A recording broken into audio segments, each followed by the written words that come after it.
Allah kemudian berfirman dalam salah satu hadis qudsi, ya, ghafartu lahu man istaghfara li ghafartu lahu. Siapa yang istighfar minta ampun kepada aku, seketika aku akan ampuni. Assalamualaikum warahmatullahi wabarakatuh. Apa kabar sahabat? Keluarga Islam ingin menghimbau, daripada kolom komentar digunakan untuk mencela dan menjadi dosa jariah, lebih baik gunakan komentar untuk menuliskan doa Anda. Dan mari kita aminkan bersama. Karena doa yang diaminkan bersama, insya Allah lebih besar peluangnya dikabulkan Allah Subhanahu wa Ta'ala. Dukung terus perjuangan Gelora Islam dengan cara klik like, subscribe, serta aktifkan tombol loncengnya. Dan mari kita perjuangkan agama kita, karena Anda orang Islam juga kan? Selamat menonton!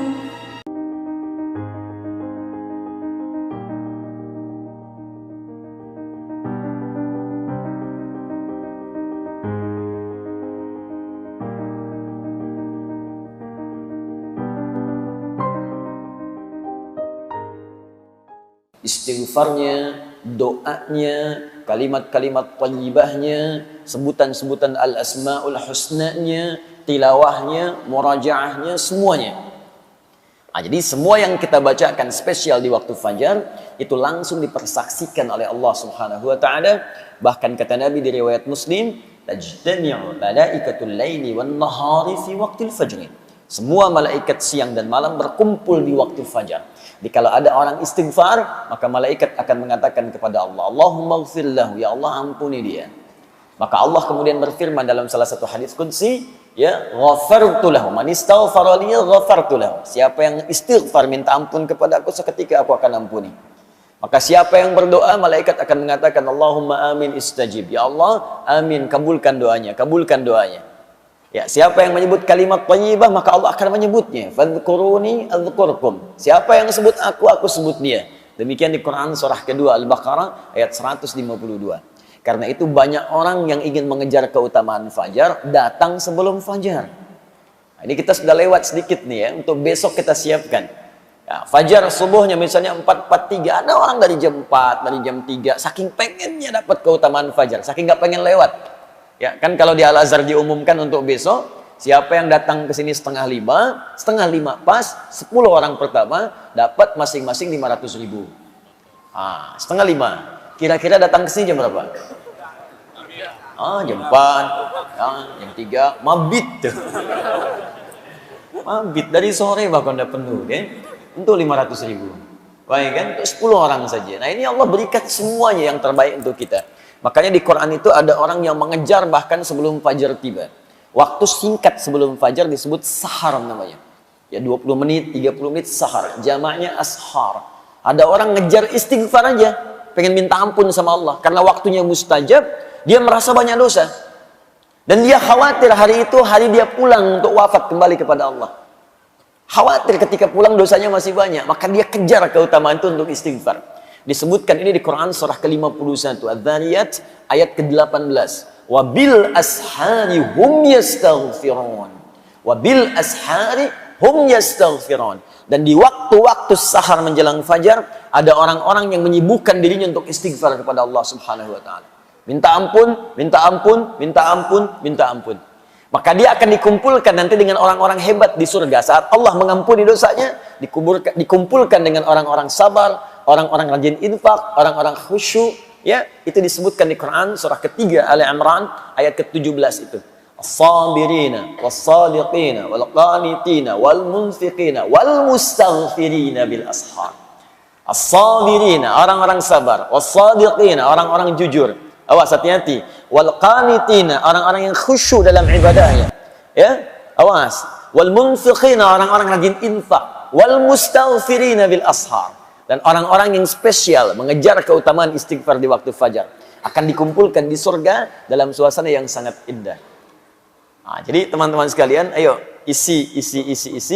Dan di antara isi yang paling bagus adalah mengumpulkan semua jenis ibadahnya. Di antara itu terkumpul pada satu amalan, yaitu talabul ilmi. Talabul ilmi, menuntut ilmu. Ta'lim, pengajian. Dalam pengajian itu kumpul semuanya. Karena itu hadis-hadis keutamaan tentang ta'lim itu banyak dikumpulkan oleh para ulama, mulai bahkan dari Al-Imam Al-Bukhari ketika menuliskan kitabnya Sahih Al-Bukhari itu Al-Jami As-Sahih Al-Musnad Al-Mukhtasar min umuri Rasulullah sallallahu alaihi wasallam wa sunanihi wa ayyamihi, dibuat 97 pembahasan. 97 kitab. Beliau meletakkan kitab tentang pengetahuan, kitabul ilmi setelah kitabul iman.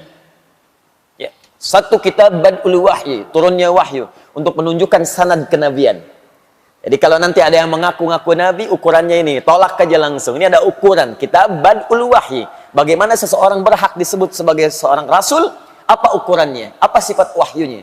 Bagaimana kita tahu kalau dia mendapatkan wahyu? Bagaimana ukuran kebenaran suatu wahyu? Sanad dulu. Ini nanti akan diambil oleh para ulama kita ketika akan mengajar, maka sanad ilmunya akan ditampakkan. Ini sanadnya, dia belajar ini ke sini. Belajar fiqih dari ustaz ini. Belajar qiraat dari syekh ini. Belajar misalnya tafsir dari syekh ini. Belajar hadis syekh ini.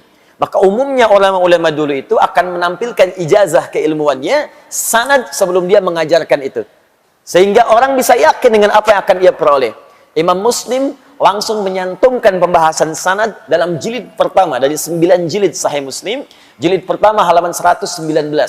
Ya, beliau mengatakan babul isnadi minad din. Bab belajar sanad itu dari guru yang jelas supaya paham apa yang kemudian dipelajari dan disampaikan, itu bagian terpenting dalam agama. Sebab kalau kita menyampaikan sesuatu dari sumber yang salah, maka cara beragama pun akan keliru. Ya, kalau diurutkan, babul isnad minad din. Bab belajar runtutan pengetahuan dengan sanad, itu bagian penting dari ad-din. Apa itu ad-din? Islam. Tahu dari mana ad-din Islam? Quran surah ketiga ayat 19. Inna ad-dina 'indallahil Islam. Apa di antara turunan Islam? Baca lagi hadis Muslim. Nomor hadis yang ke-8. Ya, dari Umar bin Khattab radhiyallahu ta'ala anhu. Datang malaikat Jibril bertanya kepada Nabi sallallahu alaihi wasallam, "Mal Islam?" Apa itu Islam? Kata Nabi, "An tashhadu an la ilaha illallah wa anna Muhammadar Rasulullah wa tuqimas shalah wa tu'tiyaz zakah wa tasuma Ramadan wa tahujjal baita in istata'ta ilaihi sabila." Syahadat bagian dari Islam. Awas, kalau kita belajar syahadat yang enggak benar, maka keislamannya pun bisa tidak sempurna. Salat bagian dari Islam. Kalau belajar salatnya tidak benar, maka salatnya pun tidak akan sempurna. Bahkan sekarang muslimah haji, kalau manasiknya nggak benar, celakanya nanti pengorbanannya banyak, tapi tidak menghasilkan apapun. Ini yang paling bahaya. Nah, jadi para ulama mengumpulkan kemudian itu, dalam konteks sanad, diteruskan penguatan iman. Kitabul iman. Setelah imannya bagus, bagaimana cara menguatkan iman? Kitabul ilmi, dengan pengetahuan. Karena itu iman dengan ilmu disandingkan oleh Allah sebagai kekuatan yang padu.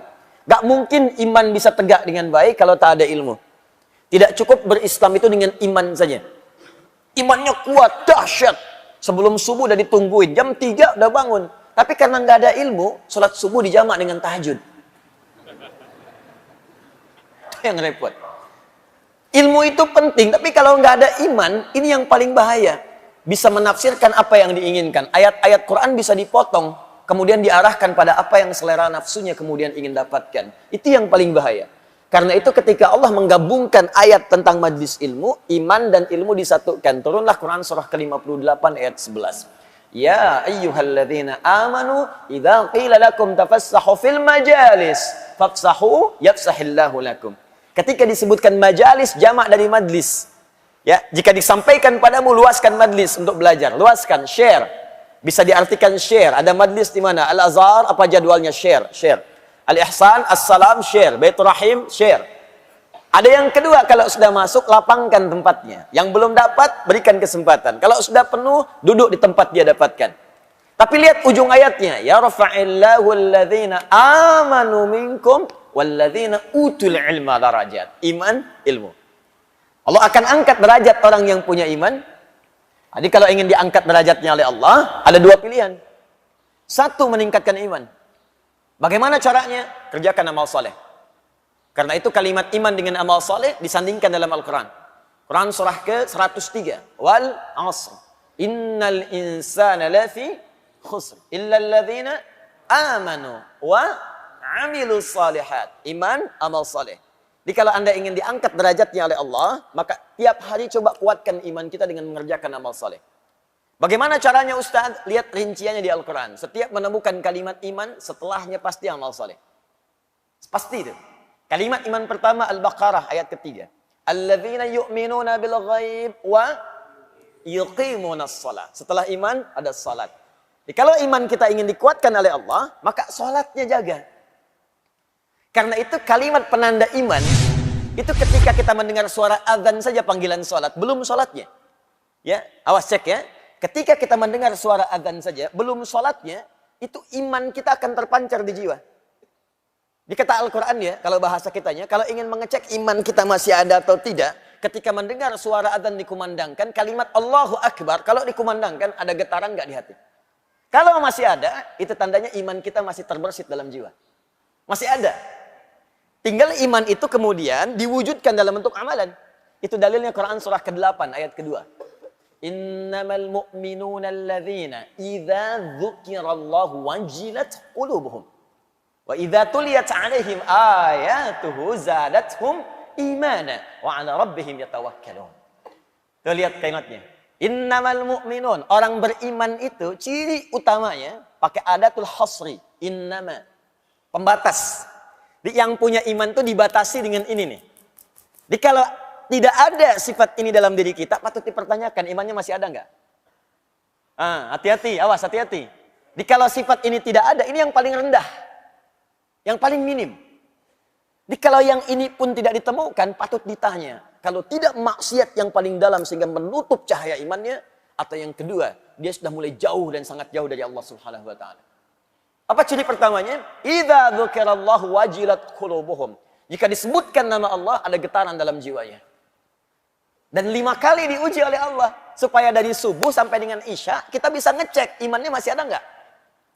Baru bangun tidur dipanggil untuk menemukan iman kita masih ada enggak. Allahu Akbar, Allahu Akbar. Nyampe ke kita, di hati kita ada getaran. Sudah azan. Cepat siap-siap. Nah, kalau masih ada suara itu, iman itu masih ada. Nah, jaga itu, cepat respon. Cara menjaganya, cepat tunaikan sholatnya. Jangan banyak dikomentari lagi. Pak, sudah azan. Iya, mah, tapi belum qomat. Nah, nanti imannya tidak naik tuh. Kalau kita mau naikkan, cepat respon itu. Kejar. Karena itu, tingkat terendah ini, kalau sudah tidak ada, apalagi meninggalkan itu yang bermasalah. Di hadis Abu Daud, nomor hadis 857, itu bahkan disebutkan sifat setan yang paling pertama, itu kalau dengar suara azan, dia lari terbirit-birit. Idza udzina fafarra syaitanu wa alaihi dhuratun. Kalau azan dikumandangkan maka setan akan lari. Lari sambil terbirit-birit. Kalau bahasa letterleknya, lari sambil terkentut-kentut. Ya, dhurat itu kentut. Maksudnya apa? Saking bencinya dengan suara azan, kalau azan ada baunya pun dia nggak mau cium. Syaitan lari. Nah, jadi kalau ada yang nggak senang dengan suara azan, nah itu patut ditanya. Saya tidak teruskan ya. Nah, nanti kalau diteruskan jadi tersangka saya di sini. Paham ya? Nah, jadi coba cek lagi. Kuatkan amal saleh. Ya.